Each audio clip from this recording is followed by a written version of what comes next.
Bisa dimulai? Sudah? Sudah ya?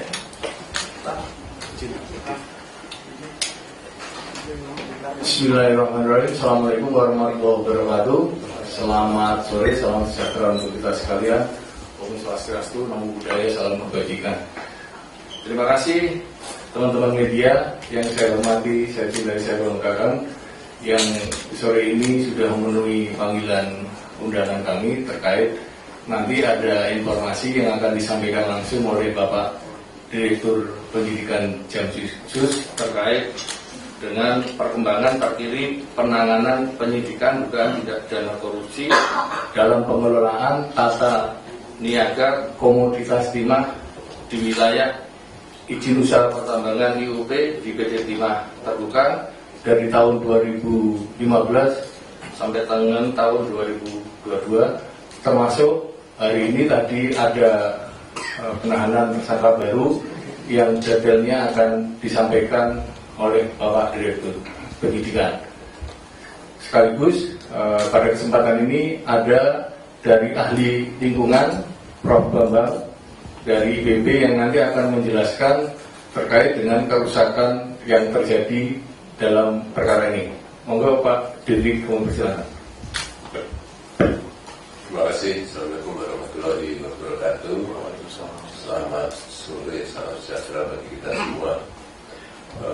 Yang terhormat rekan-rekan wartawan, sebagaimana disampaikan oleh Bapak Kasubdit, hari ini kami sampaikan tentang penanganan dugaan tindak pidana korupsi dalam tata niaga komoditas timah.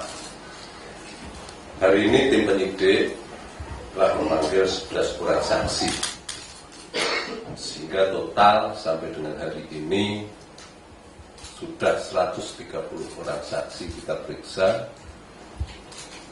dan dari 130 tersebut 9 orang telah kita tetapkan sebagai tersangka. Hari ini 1 dari 11 orang saksi tersebut kami tetapkan sebagai tersangka setelah memperhatikan alat bukti yang telah kami kumpulkan. Saksi yang kami tetapkan adalah saudara RL Romeo 5 dalam kapasitas selaku General Manager PT PIN. Setelah yang bersangkutan dilakukan pemeriksaan secara intensif dan berdasarkan alat bukti yang cukup, yang bersangkutan kita tetapkan sebagai tersangka, dan untuk kepentingan pemeriksaan penyidikan, percepatan penahanan perkara, yang bersangkutan selanjutnya kami lakukan tindakan penahanan untuk 20 hari ke depan di rutan Pondok Bambu. Adapun kasus posisi yang dilakukan oleh saudara RL adalah bahwa tersangka RL dalam kapasitas selaku General Manager telah menandatangani kontrak kerjasama yang dibuat bersama-sama dengan tersangka MRPT dan tersangka EE, masing-masing dari PT Timah, di mana dalam rangka untuk mengakomodir perjanjiannya tersebut, saudara RL melakukan kegiatan pengumpulan biji timah yang di-cover dengan pembentukan perusahaan boneka atau perusahaan-perusahaan yang dipergunakan oleh saudara RL untuk mengakomodir pengumpulan biji timah.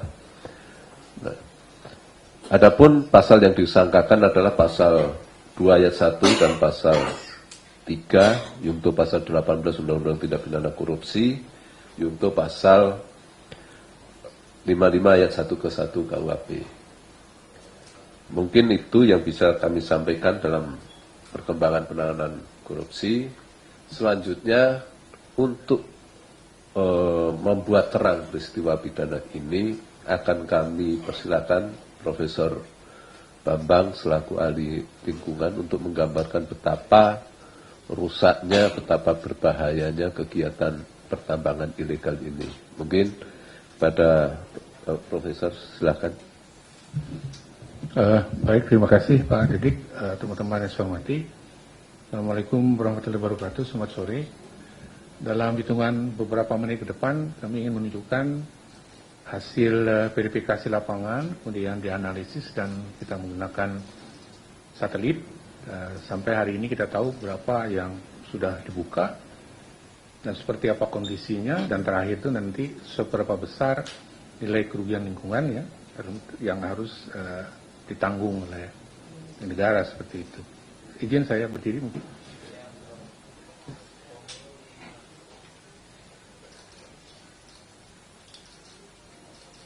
Ini pertama video kondisi di lapangan ini ya.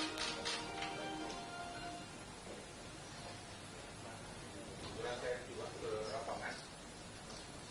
Ini bukan hanya satu lokasi, ada beberapa lokasi banyak karena ada di kapal di seluruh area di Bangka Belitung. Ini sudah dibuka begitu ya. Apakah dia dalam kawasan hutan? Apakah dalam kawasan hutan maupun di luar ya. Nah seperti itu, ini juga sama ya, sudah dibuka semua mereka.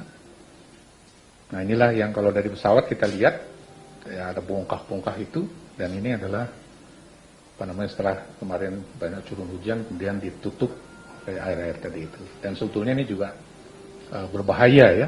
Jadi teman-teman bisa lihat betapa dahsyatnya kerusakan itu gitu ya.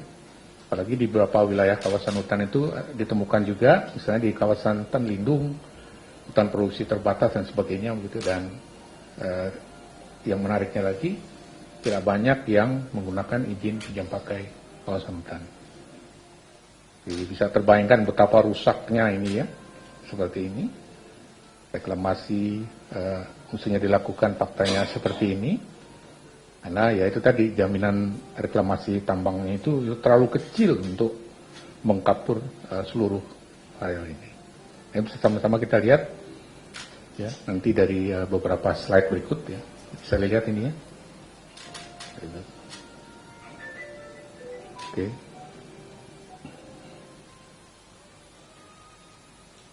Nah ini juga sama ya, dalam rangka untuk pembukaan itu berbagai macam aktivitas kegiatan dilakukan ya, dan hasilnya seperti ini yang ditinggalkan begitu saja begitu ya, seperti itu.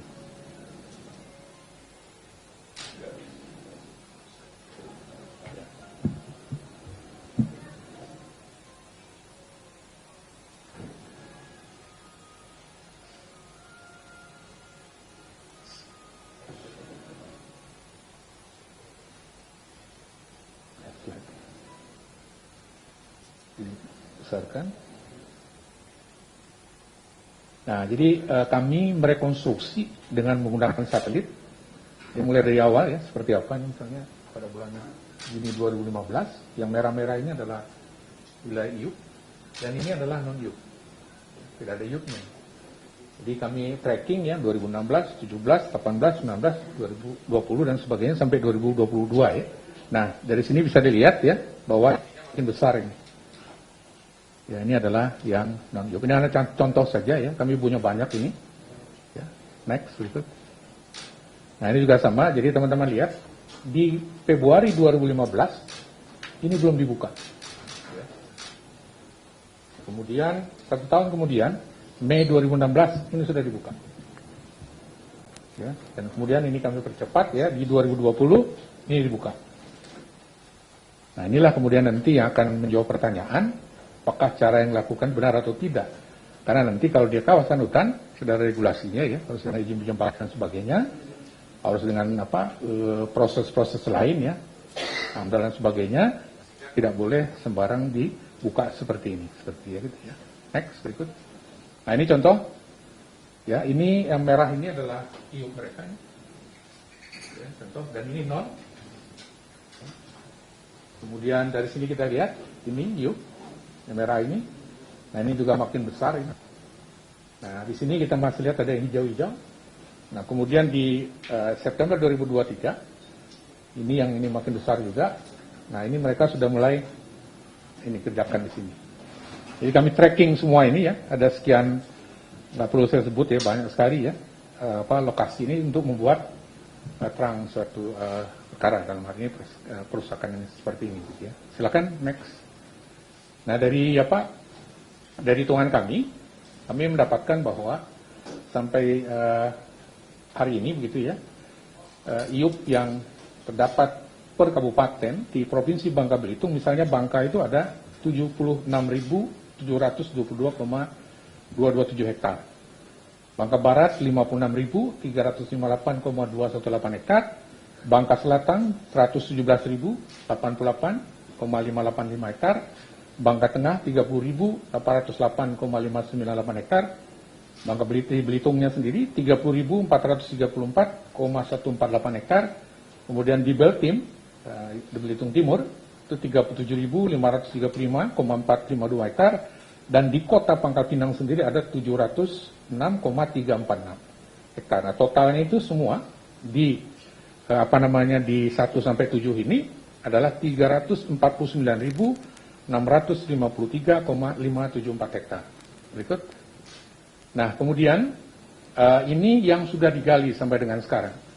Berdasarkan perhitungan kami di tracking 2015 sampai dengan saat ini, ya, dan dibantu oleh satelit dan sebagainya, karena kami verifikasi lapangan, checking, ambil sampel dan sebagainya, memastikan seperti yang tadi dilihat di video itu, dan kami akhirnya mendapatkan data seperti ini.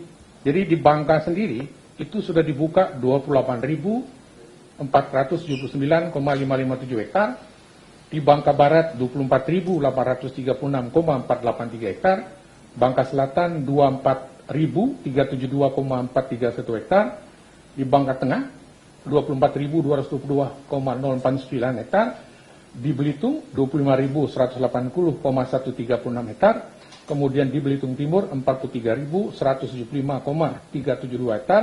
Ini kenapa di merah? Karena ini yang paling besar di antara ini, kabupaten ini. Dan di Kota Pangkal Pinang sendiri ada 97,036 hektar. Total yang sudah dibuka sampai hari ini adalah 170.363,064 hektar.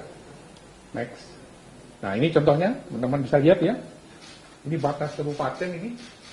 Nah ini, nah bisa dibayangkan ini bukaan semua ini. Ini misalnya Kabupaten Bangka. Kemudian di Bangka Barat juga sama ya. Merah-merah ini adalah bukaannya juga seperti ini. Jadi kami punya data seperti ini gitu ya. Seluruh kabupaten bahkan sampai dengan kecamatan dan desa. Next. Gitu.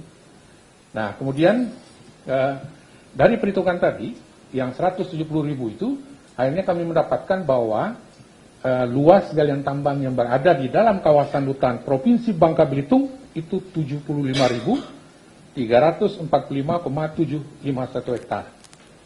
Ini bersumber dari hutan lindung 13.875,295 hektar, HPT 59.847,252 hektar, kemudian hutan produksi yang dapat konversi 77,83 hektar, kemudian ada taman hutan raya 1.238,97 hektar, bahkan di Taman Nasional pun ada, yaitu 306,456 hektar, sehingga totalnya adalah 75.345,751 hektar. Ikut. Nah, next. Nah, ini gambaran saja ya. Di desa ini nah, seperti ini peruntukan bukaannya itu. Ya. Sudah bisa terbayangkan lah kata orang environmental destruction, ya, perusakan lingkungannya seperti apa begitu ya. Berikut. Nah, ini contoh lain di desa Cik, Kecamatan Bangka, Kabupaten Bangka, Provinsi Bangka seperti ini. Jadi ini air ini. Ya. Ada yang berwarna biru ininya, ada berwarna hijau dan sebagainya. Next, berikut. Nah, akhirnya jadi sudah disampaikan tadi, hingga hari ini total luas yang sudah dibuka itu adalah 170.363,064 hektar, terdiri dari luas galian di kawasan hutan 75.345,7512 hektar, luas galian non kawasan hutan 95.017,313 hektar, dan dari luasan yang 170.000 ini ternyata yang memiliki IUP itu hanya 88.900,462 hektar, dan yang non IUP itu 81.462,602 hektar. Nah, ini tambahan saja. Dari hitungan kami, ya, dari bukaan berdasarkan setelah satelit dan verifikasi lapangan, kami menemukan bahwa tambang yang sudah dibuka antara darat dan laut itu sudah hampir 1 juta hektar, yaitu 915.854.652 hektar. Ini terbagi dua. Ini tadi yang kita bahas, itu adalah yang daratnya 349.653,574 hektar, dan kemudian yang lautnya itu 566.201,08 hektar. Nah, dari 349 ini tadi sudah sama-sama kita lihat. Nah, di kawasan hutannya ada 123.000 hektar, 12,010 hektar. Berikut next. Nah, akhirnya sampai pada kerugiannya. Kami menghitung berdasarkan Permen LH ya, nomor 7 tahun 2014. Tadi kan dibagi ya antara kawasan hutan dan non ya. Nah, di kawasan hutan sendiri ya, kerugian lingkungan ekologisnya itu 157,83 T, ekonomi lingkungannya 60,276 T, pemulihannya itu 5,257 T. Totalnya saja untuk yang di kawasan hutan itu adalah 223.336.246.027.050 rupiah. Oke ya, next. Dan kemudian yang non kawasan hutan, ya, biaya kerugian ekologisnya ya, itu 25,87 triliun, dan kemudian kerugian ekonomi lingkungannya 15,2 T, dan biaya pemulihan lingkungan itu adalah 6,629 T. Jadi total untuk yang APL adalah 47,703 triliun. Next. Nah, kalau semuanya digabungkan, maka kerugian ekologisnya baik yang terjadi di kawasan hutan maupun non kawasan hutan itu adalah 183,7 triliun. Ekonomi lingkungannya ya, habis perusakan dan sebagainya tadi 74,479 triliun. Biaya pemulihannya adalah 12,157 triliun. Totalnya kerugian akibat perusakan tadi itu yang harus juga ditanggung oleh negara adalah 271 triliun 69 miliar 688 juta 18.700 rupiah. Kira-kira begitu Pak Didik, terima kasih. Assalamualaikum warahmatullahi wabarakatuh. Itu tadi hasil penghitungan kerugian ekologis dari ahli, dan kerugian ini masih akan kita tambah dengan kerugian keuangan negara yang sampai saat ini masih berproses. Tentang berapa hasilnya nanti masih kita tunggu. Dari hasil apa yang dipaparkan oleh Profesor Bambang, nampak bahwa sebagian besar lahan yang ditambang adalah masuk ke kawasan hutan. Dan area bekas tambang yang seharusnya dipulihkan sama sekali tidak dipulihkan dan ditinggalkan begitu saja, sehingga menimbulkan bekas lubang-lubang besar dan rawa-rawa yang tidak sehat bagi lingkungan untuk masyarakat. Mungkin itu yang bisa kami sampaikan. Barangkali ada pertanyaan. Terima kasih. Wassalamualaikum warahmatullahi wabarakatuh. Silakan bagi teman-teman media yang mengajukan pertanyaan. Ya, silakan, Mas Karen.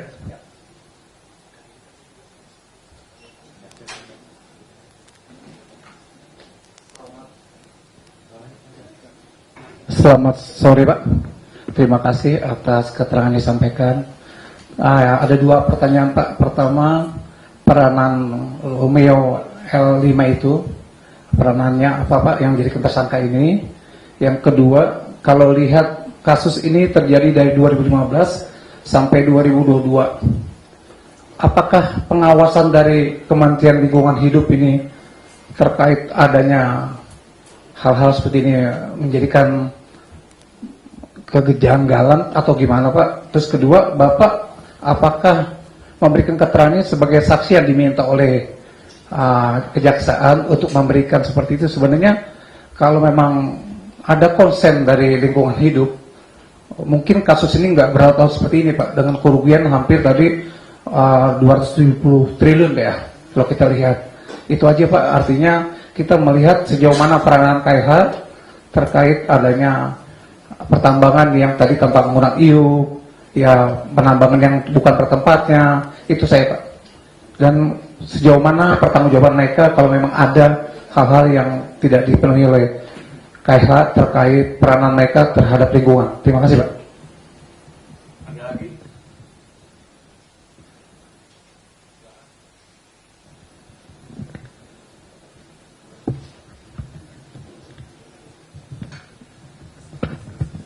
Misi Pak, tadi kan dipaparkan soal kerusakan lingkungan Pak.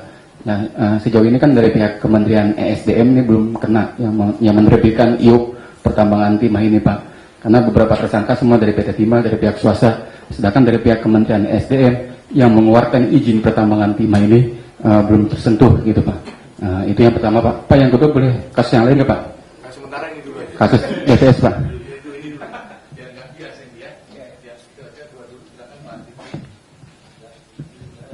Terima kasih. Terkait dengan peran RL, tadi sudah saya sampaikan bahwa saudara RL ini selaku manajer operasi PT TIM telah turut serta menandatangani kontrak pengadaan biji timah dengan PT Timah. Yang belakangan kita tahu biji timah yang didapat berasal dari sumber-sumber yang tidak benar. Ya, itu.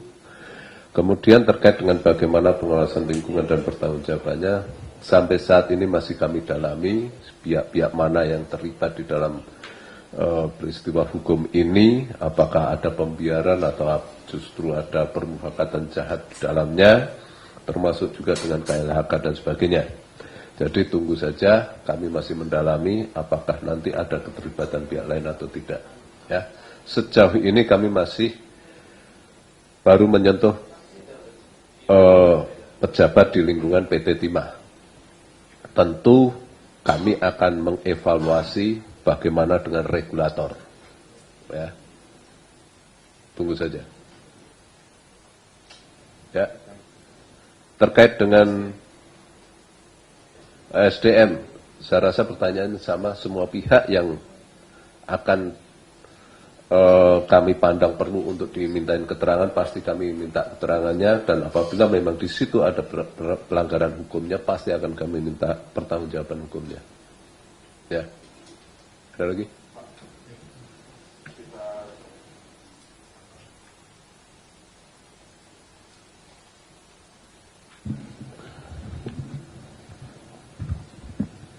Selamat sore Pak, saya Wahyudin dari Rakyat Merdeka.